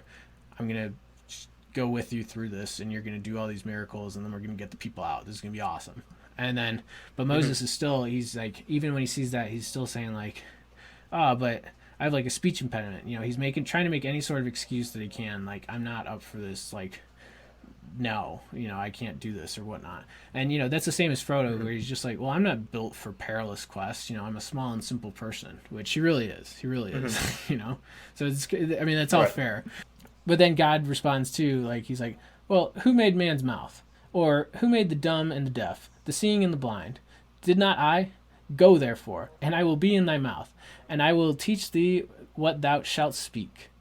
So Moses, he begs one more time for God to just send somebody else. He's like, please, just send somebody else. There's no way, like, this is so big, this is going to be so hard, I can't do this. And then at this point, like, you can read, these are the actual words. Like, God actually gets angry at him for this. And he tells Moses, he's like, all right, well, I'll have your brother Aaron help you out. Like, he can speak to the people if you really don't want to talk. But I'm going to do this through you. All right? And so, if you ask me, he's angry at Moses because of Moses' like, stubborn fear to do this. Because from God's perspective, it's like, all right, you're just going to go do this. I'm going to be with you the whole time. I'm going to help you out. You're going to do whatever I say. And we're going to save all the people from this. This isn't that hard. Why don't you just accept this? Like this is in the bag. We got this. But Moses is still like, no, this is way too much, And anybody would, probably be in the same situation as Moses, because this is most of the situations when any prophets like called up, or anybody that in the New Testament as well, like Paul or Peter or whatnot. They all kind of feel like this. But in the end, Moses does obey this. So yeah, like we're saying, we see this, it's everywhere throughout Scripture that he pulls out the lowly, the insignificant, and the untried persons, and he commandeers them into the Lord's service through no wish of their own. Like, nobody actually wants to sign up for these things. It's just like they're plucked out and they have to do it. Or, well, maybe not quite have to, but they're going to do it. Another notable example is, like, you think of the angel Gabriel appearing to Mary, and she's very fearful of like an angel coming, because it's like, well, yeah, wouldn't anybody be scared of that? Like, that would be like a very awe-inspiring thing. And he says, fear not, Mary, for you have found grace with God. And so that's kind of like the same thing here with Gandalf. Like, Gandalf in this situation is the angel. Angel literally translates to messenger. So he's the one that's saying, Frodo, you've been chosen, and he's also going to be the one that strengthens him too. God himself was reaching out to Moses, I guess, but in some situations there's like an angel or a messenger or something like that, Right. So that's what's going on. And one thing that's interesting about this that I think is critical for the functioning of the religious texts, and is also very important for this as a story, is that whole setup where you have the unassuming individual who's tasked with something great beyond themselves. And they say, no, not me. Why me? I'm not special. I'm not powerful. And in this case, God or the messenger or something like that says, no, actually, either it's okay that you're not powerful, you have to do this, or you don't know your strength, that type of thing.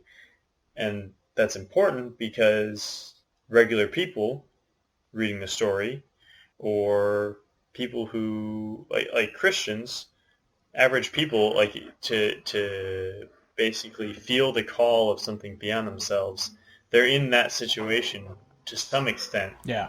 on a regular basis. Right. That's just part of their lives, and this, I think, is what's relatable about this whole situation is Tolkien's walking us through like Frodo, who is like the prototypical regular person, and it's like, no, not me. Come on, I'm not special. That is a very relatable trait or relatable feeling to the audience. And then it's like, well, no, you have to do this. You have to commit yourself to something beyond your immediate constraints. Yeah. And then there's the other part of it too, like you have been chosen and therefore you must use such strength and heart and wits as you have. Don't focus on your weaknesses, just prepare to maximize your strengths. Whatever's the best of you, we're going to take it all out to do this. We need it all. But, so don't worry about your fears or anything else. That'll get taken care of, but you need to focus on what you're good at and maximize that, I guess. Mm-hmm. Yeah. Now, there's a little bit more about like whether he actually has a choice in this or whatnot. So the conversation kind of goes on like this. So Gandalf says, "And now the decision lies with you, but I will always help you." He laid his hand on Frodo's shoulder. "I will help you bear the burden as long as it is yours to bear. But we must do something soon. The enemy is moving." Silence ensues. Yeah, finally Gandalf basically says, "Well, have you decided what to do?" And Frodo says, "No." And coming to himself out of the darkness and finding to his surprise that it was not dark, and out of the window he could see the sunlit garden. "Or perhaps yes," said Frodo. "As far as I can understand what you have said, I suppose I must keep the ring and guard it, at least for the present, whatever it may do to me." Then Gandalf goes on to say, whatever it's going to do you is going to be slow if you hold that purpose. Like that's a good purpose. So it's like the well-meaning, it's like, won't last forever, but it'll help you out in the short term at the very least. Right. But then Frodo goes on to say, "I hope so, but I hope that I may find some other better keeper soon. But in the meanwhile, it seems that I am a danger to all that live near me. I cannot keep the ring and stay here. I ought to leave Bag End, leave the Shire, leave everything and go away." He sighed. I should like to save the Shire, if I could, though there have been times when I thought the inhabitants too stupid and dull for words, and have felt that an earthquake or an invasion of dragons might be good for them. But I don't feel that now. I feel that as long as the Shire lies behind, safe and comfortable, I shall find wandering more bearable. I shall know that somewhere there is a firm foothold, even if my feet cannot stand there again. This would mean exile, a flight from danger into danger, drawing it after me.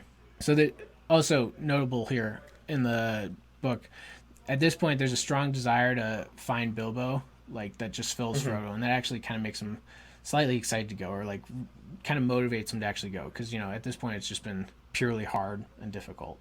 Right. But yeah, and so then True interest.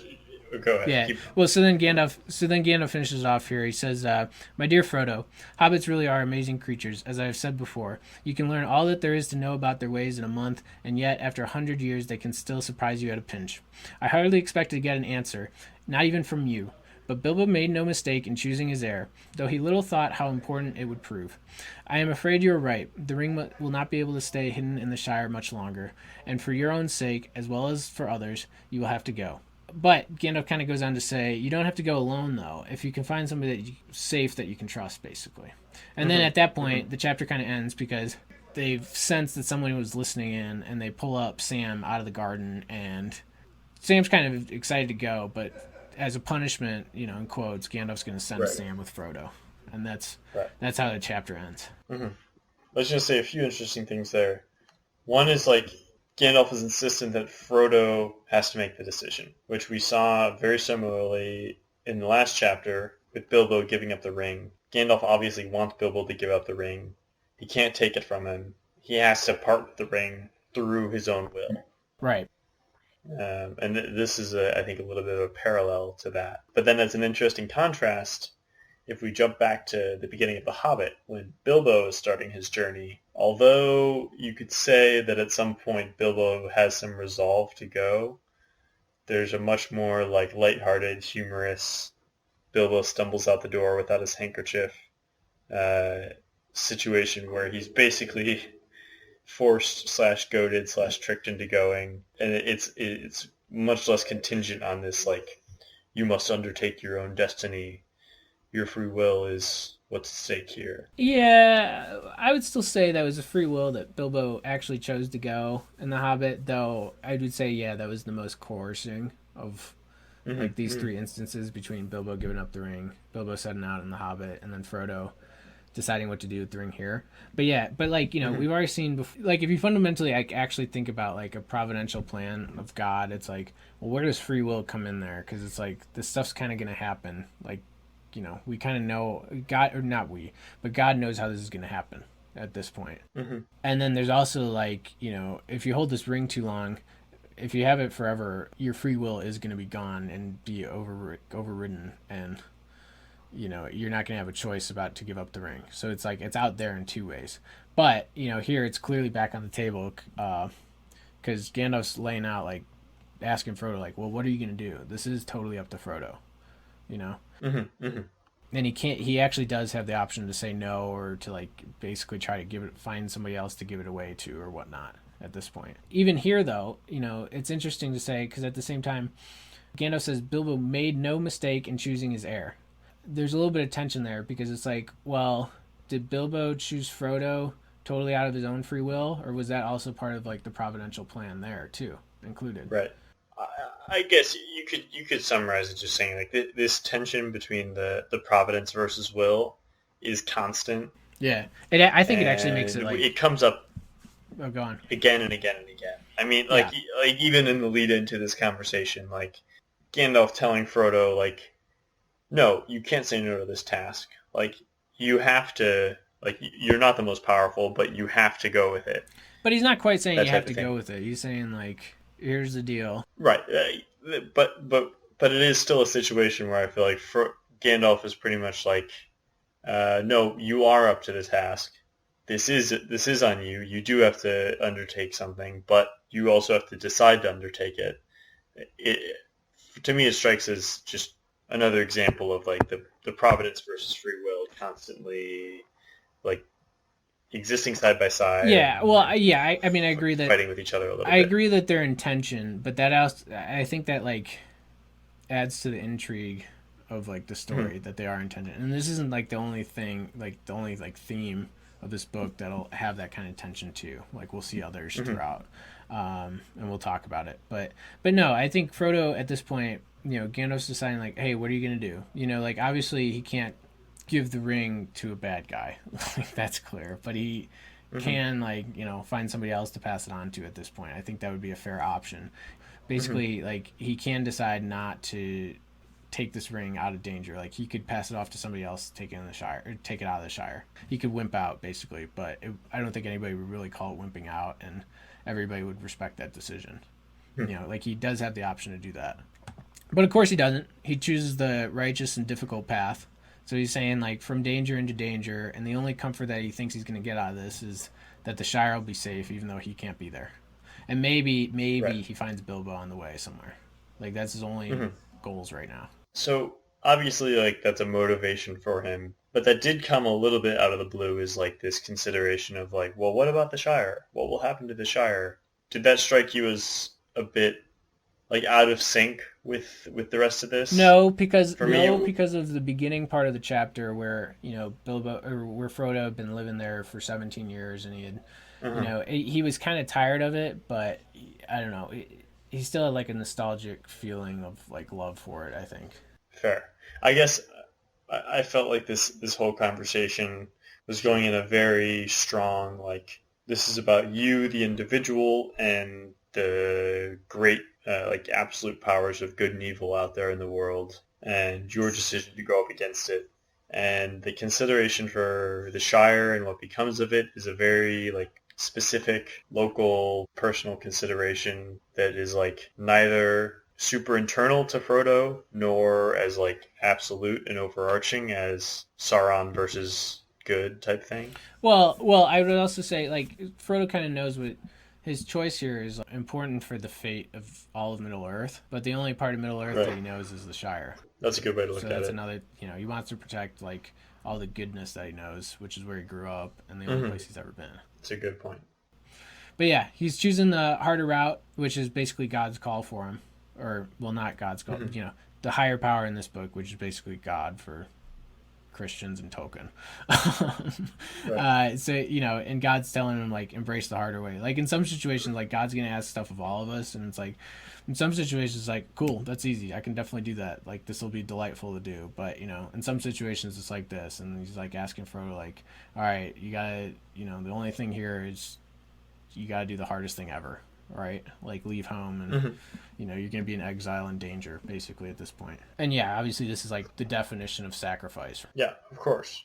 You have to sacrifice yourself fully to this cause that you signed on for. Yeah, I mean, like, there's nothing he's looking forward to about this, and he's extremely afraid of, like, the future. So, you know, he doesn't even know what he's getting into. But, you know, he's not doing this at all for himself in any sort of way, period. Right. He, the individual, has everything to lose and nothing to gain, but he recognizes that the world has, like, as regarding him, has everything to gain and nothing to lose. But at the same time, too, though, I kind of go back to what we were saying, too. Like, isn't this kind of exciting? Like, isn't this... I mean, not in the present time itself, but isn't this, like, the time to be alive? Isn't this crazy? Like, as a reader, it totally excites me because it's like, all right, cool, we're getting this story going, we're moving, you know. Like, yeah, exactly. First chapter was, like, it was fun with Bilbo, but it was kind of slow, you know. Now we actually got, like, all right, whoa, dude, we got our plot, you know. Yeah. But then at the same time, it's also, like, exciting because this is the kind of stuff that, like, moves me, you know. That was Tolkien's goal of writing this. He wanted to, like, at some point deeply move people, and I think that, at least for me, this does it completely. Right. Completely. You've got the fundamental question of, could you make this similar sacrifice?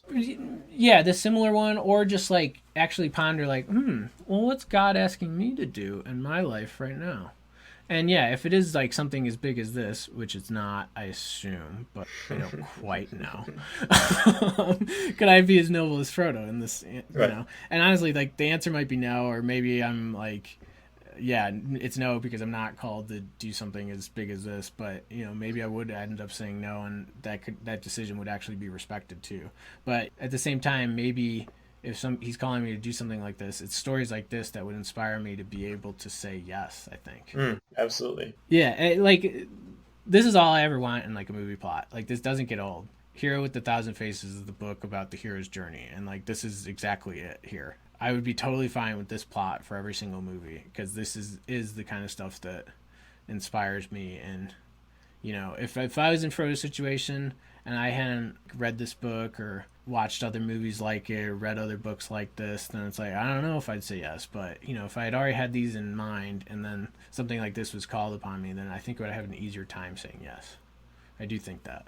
I would agree with your sort of, like, view that you're, in a broad sense, that your culture, aka, like, all the stories that you've consumed throughout your life, certainly have a strong influence over, like, your perception of the world, and therefore your decision about what to do in a particular situation.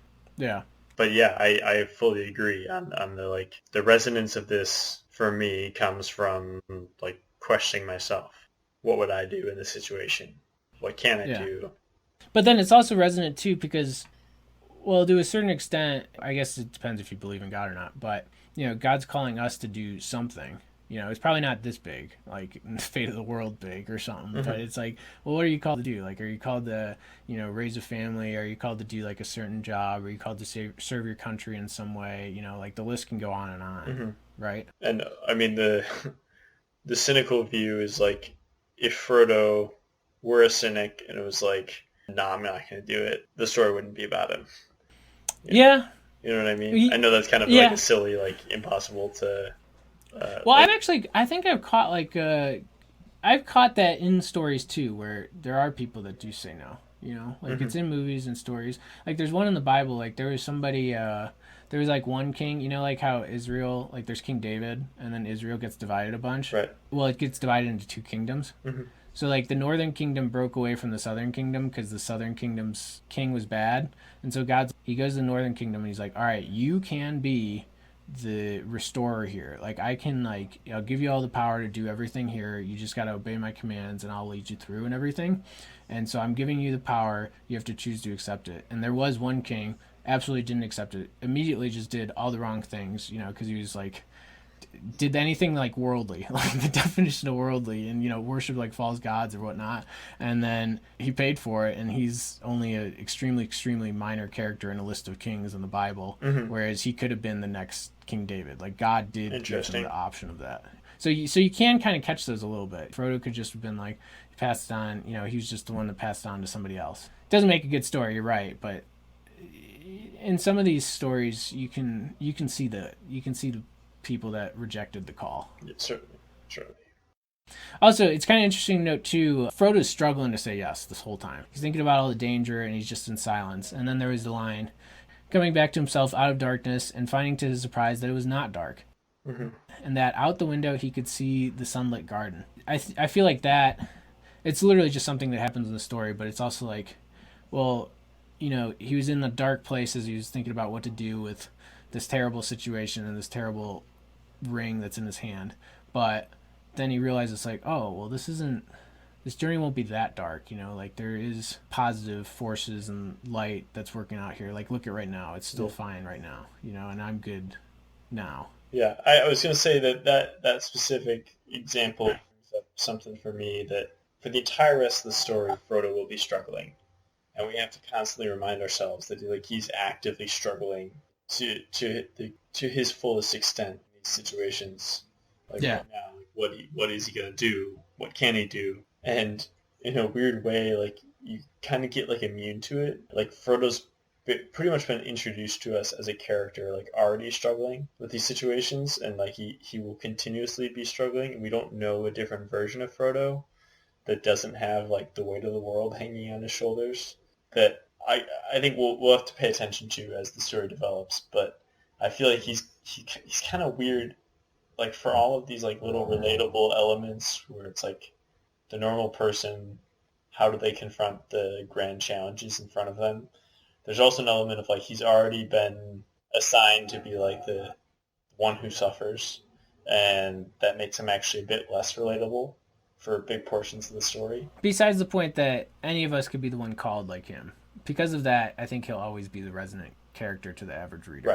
Right. I just wanted to point out, like, pretty much from the outset of his character, he's actively struggling. And I think we have to make a point to remember that, because it's easy to lose it reading the story. Right. It is. Yeah. Just we're almost done here, but I wanted to compare it back to Moses' call a little bit too, because like in that one, there's not actually a line where Moses like accepts that he's going to do it. Like, God tells him what he's going to do, and then the very next line, Moses is talking to his father-in-law, saying like, "All right, I'm off to do whatever God told me to do." But even there, it's like Moses could have said no too. Like, what was stopping him? Like, God wasn't threatening him with like punishment or death for refusing. And like I had said before, God was only angry because from God's perspective, like, oh, this is in the bag. You just do what I tell you, and we're gonna get out of this. Like, this will be so easy. Like, we got this. And that's also key to remember here too. Like, God's emphasizing that he'll be with Moses for the whole ordeal, and it's the same key. It's the same deal here with Frodo. Like Gandalf says, he's gonna help him. What's the line? I will help you bear this burden as long as it's yours to bear. And he's even saying, we saw it too, they recruit Sam, basically. Right. So Frodo doesn't have to do this alone, is basically the last major point to say. This book's also called The Fellowship of the Ring. so it's a little hint.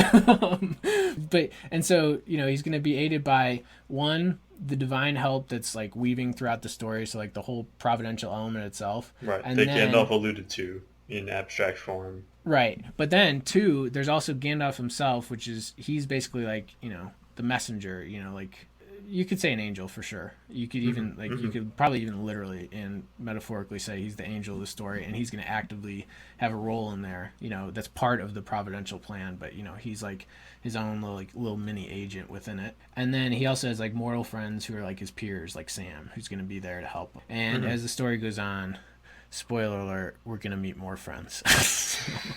But yeah, I think that's about it. So, we've got the grounds for an epic novel, if you ask me. Yeah. Dude, this was a long episode. It was indeed. I will put my laws into their hearts, and in their minds will I write them. Now therefore go, and I will be with thee. Is the holy mountain forbidden to men? Yes, and I am afraid for him. Then he is more than man. For look, Moses, your hair, your sandals. I stood upon holy ground. can you tell us, Moses? My eyes could not look upon him.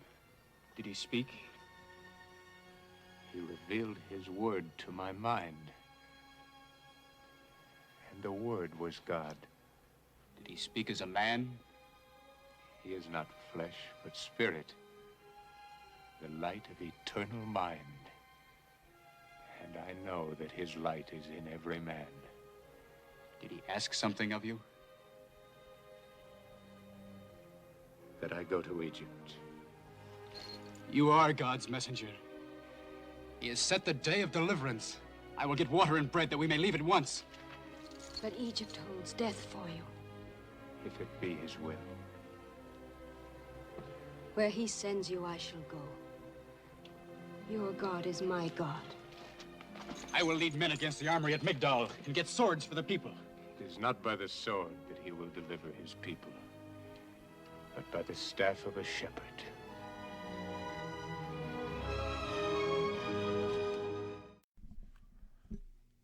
Okay, just me tonight. Got to finish up quick here because this was super long. Yeah, and sorry, sorry if I stretched that out too much with all the Moses stuff. No, I should probably just say too that was just my interpretation of everything. Hopefully, it's I didn't say anything wrong. Let me just re-review and then we'll get out of here. So this comes from Bridget Santino. Okay, so that's my sister. That's a relative. 5 out of 5. All right, 10 out of 10 podcast. One of the most in-depth, fun, and factual podcasts I've ever listened to. And Patrick and Clifford are great hosts. All right, thanks, Bridge. Nice job. I'll bring you a beer koozie later. Everybody can do this. You should just take the time to do it. All right, everybody have a great weekend, or a great week, great night, great weekend, whatever it is. All right. Talk to you guys next time. Thanks. Thanks, y'all.